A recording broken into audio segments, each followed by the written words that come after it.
Let me cover 10 reasons why your fat loss diet has stopped working or didn't work at all in the first place. Then I'll give you 6 strategies so you can burn fat forever without dieting or depriving yourself. Feel free to jump right to the 6 strategies if you don't care why diets fail long term. I've included chapters to make it easy for you to skip ahead. Number 1, diets increase cravings and hunger. The first thing you notice when you drop calories is hunger. You should expect a little hunger when you're in a calorie deficit. But if your calorie deficit is too extreme, you're going to become ravenous. It's almost impossible to stay on a diet when you're battling crazy hunger and all you can think about is food all day. There are myriad hormones that tell your body how full you feel or how hungry you are. The urge to eat can be psychological. If your diet is too low in calories or it sets too many rules about what you can eat, you'll feel deprived, which can trigger cravings and binges. It gets worse when you're surrounded by sugar bombs at work all day. Number 2, diets slow down your metabolic rate. Your BMR or basal metabolic rate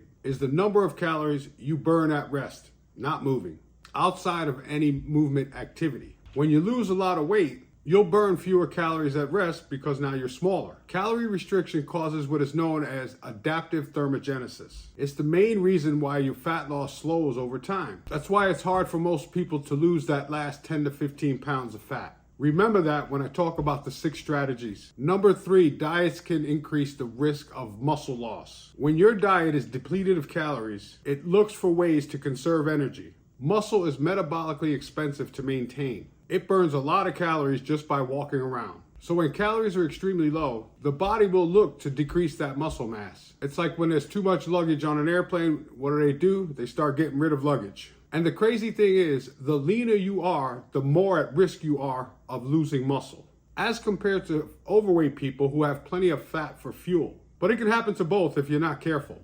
Again, remember this when I discuss the 6 strategies. Number 4, diets decrease non-exercise activity thermogenesis, also known as NEAT. This is all the movement you do outside of formal exercise. It includes steps, yard work, housework, standing, pacing, and even little things like fidgeting. Each of those activities burns a few calories by itself. But when you put all those together, the total calories burned from NEAT really adds up. Many studies have proven that when you cut calories, your NEAT drops. That's why you feel tired and lethargic. And if you even make it to the gym at all, your workout is half-assed. Unless you consciously keep your activity level high, your weight loss is going to slow down automatically as you keep decreasing calories and keep the diet going. Number 5, diets decrease your energy and your work capacity. Some people can still train intensely on low calories, but they are usually hopped up on stimulants. The first sign your calories are too low is your loss of energy and you're constantly tired. But most importantly, your inability to strength train intensely. Without enough food to fuel your performance, you'll fatigue faster, you'll feel weaker, and your workouts are no longer effective. I'll show you how to fix this coming up. Number 6, diets decrease thyroid hormones. I'm not an endocrinologist, but I understand the basics. Low-calorie diets adversely affect your hormone levels. Thyroid levels help regulate your metabolic rate. Maintaining your thyroid function is key for fat loss. T3 and T4 levels can drop as quickly as 1 week after starting a diet. That's very low in calories. How do you know if your T3 and T4 levels have dropped? You're suddenly cold all the time. You ever notice that? You start a diet, calories are real low, you're walking around in the middle of the day and you need a sweater? That's your T3 and T4. You need a calorie deficit to burn fat. But cutting calories too low and too quickly, especially from your carbohydrates, that will quickly throw your hormones out of balance. I'll show you how to mitigate this later. Number 7, diets decrease the hormone leptin. Leptin is produced primarily in fat cells. It's another key to metabolism and fat loss. When your body has enough calories, leptin signal to your brain is positive. As food and body fat decrease, leptin signal to your brain becomes negative.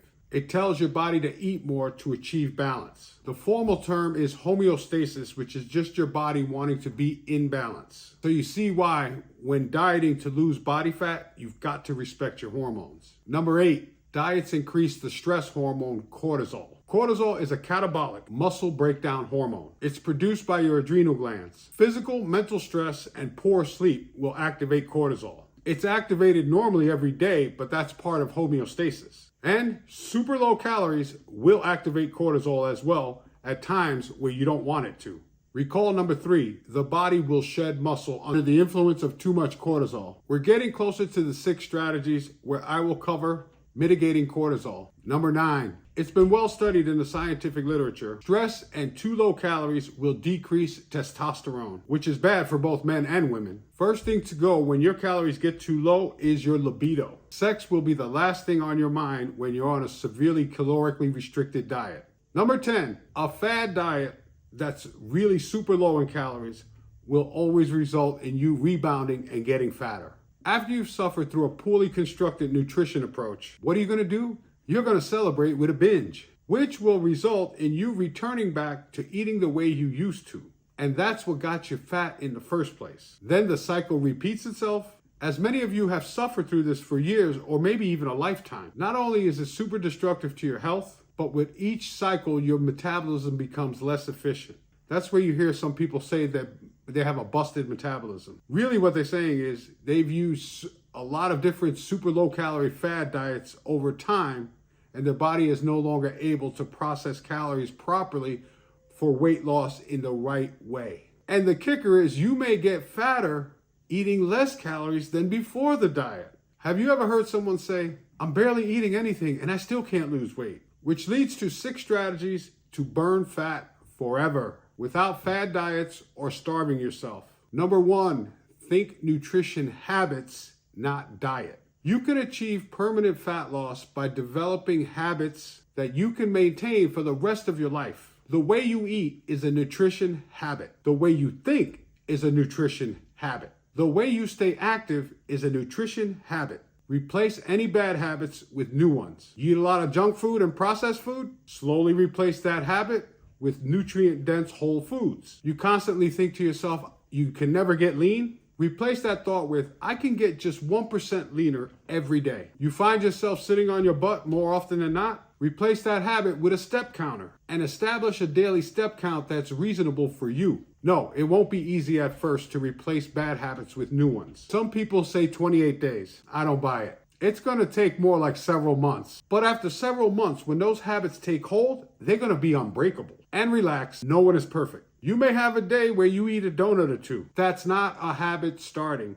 That's just being a normal human being. But do that for several days or weeks, and you will replace your good habit with a donut habit. But after you've established that good habit for several months, the chances of you reverting back to that bad habit are very, very small. When I eat a sugar bomb, I enjoy it and I keep it moving. There's no guilt or emotional turmoil. I suggest you do the same. Number 2, muscle is your metabolism. Rule number 1, preserve muscle at all costs. I don't usually use the word rule, but preserving muscle would be number 1. And you don't necessarily have to build a ton of muscle, but you better protect what you have. If you don't strength train, start. The keys to maintaining muscle are eating enough protein and never cutting your calories too low. Number 3, cut calories gradually. This is the one that really irks me because I know people cannot cut calories gradually. You know why?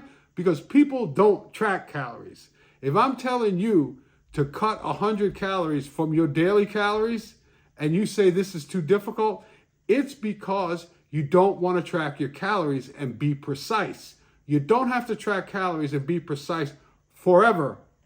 But this is the number 1 reason people go into a calorie deficit that is too aggressive, because they don't know how to count daily calories and then cut just a few calories per day. Sorry, but I had to say that because that's really one of the number 1 reasons that diets fail, is people don't want to do what lean and fit people do all the time. So use a progressive approach in decreasing your calories. And if you start to get sluggish, or if your training is adversely affected because your calories have gotten a little bit too low, just go back to eating at maintenance for a week or 2. Replenish your glycogen, replenish your fuel stores, and then go back and resume your deficit, cutting calories gradually. Really, this is the most sane way to lose body fat and keep it off forever. Aggressive calorie deficits simply are not your friend. Number 4, burn fat, not muscle. This relates to number 2. To do this, you want to eat as many calories and as many carbs as you can, and then still be able to lose body fat by creating a slight deficit. That's the fun way to do it, because your exercise